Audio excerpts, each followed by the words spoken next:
Bonjour à tous. Un jour, un jeune homme, juste après avoir signé un prélèvement mensuel au Bet Rabad, il a reçu un téléphone de quelqu'un qui voulait lui acheter les cours qu'il avait écrits lorsqu'il était étudiant. Il ne s'attendait même pas, la personne lui a très bien payé. Il a vu le lien entre deux choses.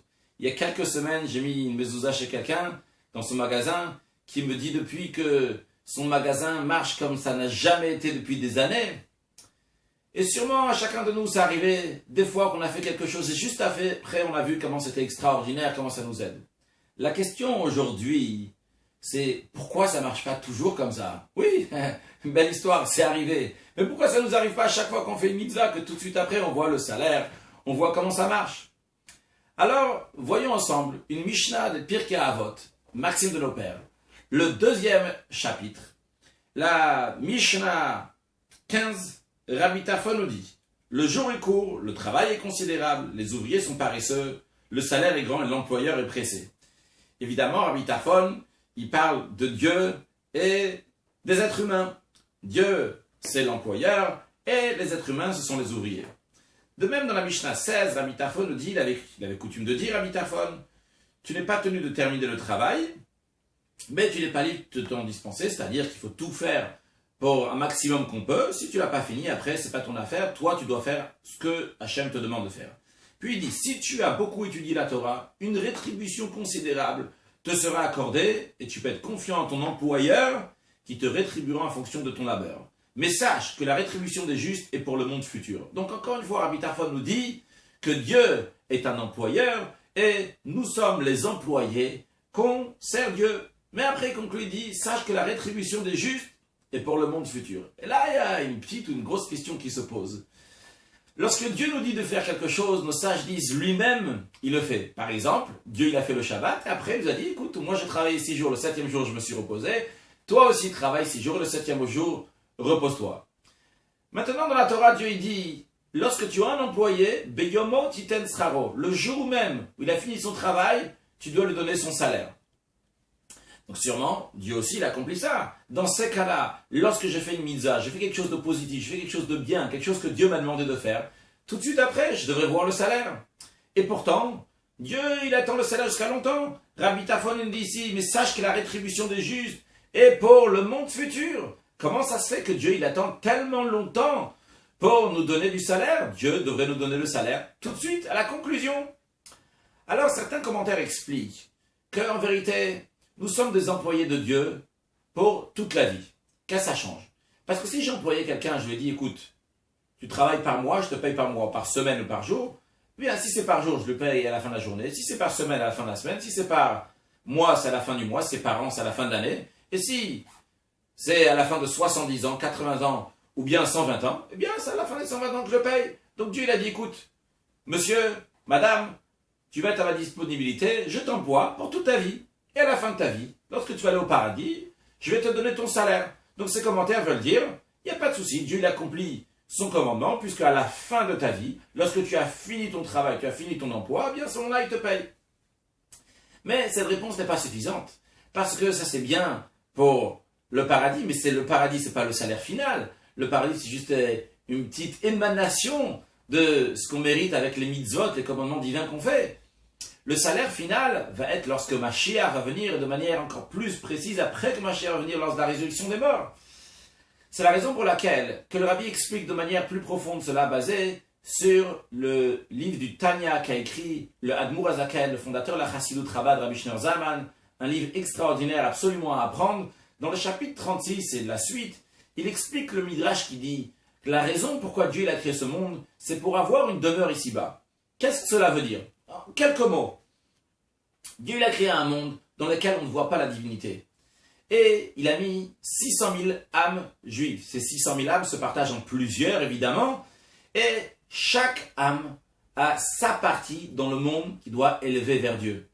Cette personne à tel endroit, une autre personne à un autre endroit. Chacun là où Dieu l'envoie, il a sa matière, ce que Dieu lui donne, ses moyens à élever pour en faire une demeure à Dieu ici-bas. C'est-à-dire, en des mots simples, lorsqu'on utilise ce que Dieu nous donne pour le servir, eh bien par cela on a élevé la matière, cette chaise, cette table, ce livre, ces lumières, cette maison, le manger, là où je dors, etc. Toutes ces choses-là sont faites, j'élève matière ma partie, ta partie, la partie de l'autre, chacun.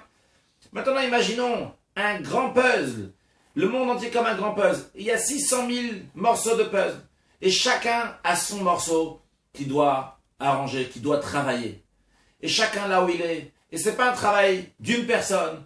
Et c'est pas un travail d'une génération. Mais c'est plusieurs générations. Chaque génération a son rôle. Chaque génération a son endroit, a son travail. Qu'est-ce qu'il doit faire? Et chacun là où il est, il fait son travail. À la fin, lorsqu'on a fini, tout le peuple juif de toutes les générations ensemble, on a fini notre travail, eh bien à ce moment-là, on a fini de faire une demeure à Dieu ici-bas. En d'autres mots, Dieu ne nous a pas employés comme on emploie quelqu'un à travailler pour un jour, pour 2 jours ou 3 jours. Ce qu'on appelle en hébreu un sahir. Mais Dieu nous a employés comme ce qu'on appelle en hébreu un kablan. C'est-à-dire, je te donne une mission à faire. Par exemple, je te dis, écoute, je veux que tu me construis la maison. Je te dis pas quand est-ce que tu veux construire, quand est-ce que tu veux la faire, jusqu'à combien de temps. Tu construis la maison.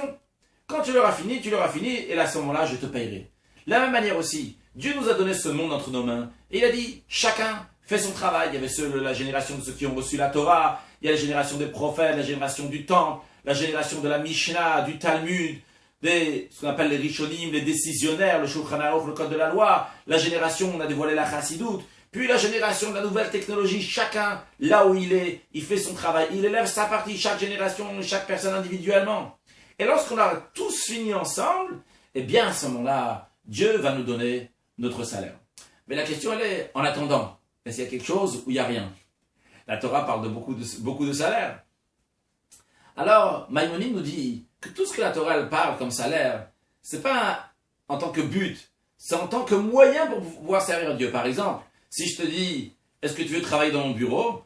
Si je vois que tu travailles bien, je vais dire, écoute, j'ai envie de quelqu'un qui travaille bien, j'ai besoin qu'il a tout ce qu'il faut. Donc je vais lui mettre une bonne clim, je vais lui mettre un bon téléphone, un bon ordinateur, une bonne chaise, une bonne table, un entourage qui est bien, une machine à café, je sais pas, chacun ce qu'il a besoin. Pourquoi? Parce que je veux dire, cet employé-là, il travaille bien, donc il faut absolument que je lui donne tous les moyens pour qu'il continue à bien travailler pour moi.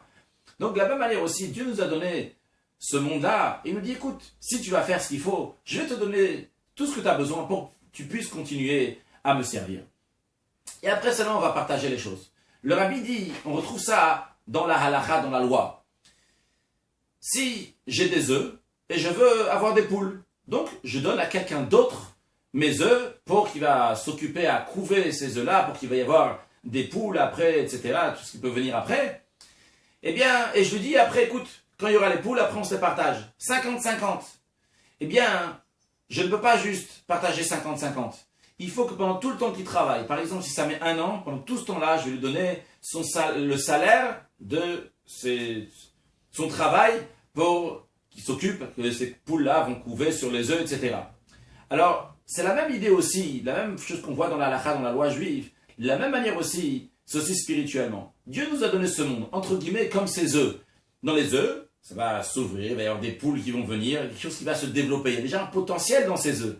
Et après, on va se les partager. Dieu, il a donné ce monde-là. Il a dit, écoutez, je vous le donne, vous en occupez bien. Quand ça arrive à la finalité, lorsque vous allez me faire une demeure, on va se partager les bénéfices. En attendant, je vous donne tout ce que vous avez besoin pour faire ce qu'il faut. Alors que Dieu nous donne à chacun de nous tout ce qu'on a besoin avec grande largesse pour qu'on puisse bien étudier la Torah, bien faire les mitzvot. Et si vous êtes plus intéressé que le salaire vienne encore plus vite, eh bien, on n'a pas besoin d'attendre. On peut faire encore une mitzvah, encore une bonne action. C'est sûrement elle qui va faire pencher la balance du bon côté. Et par cela, Mashiach viendra. Now, une excellente journée.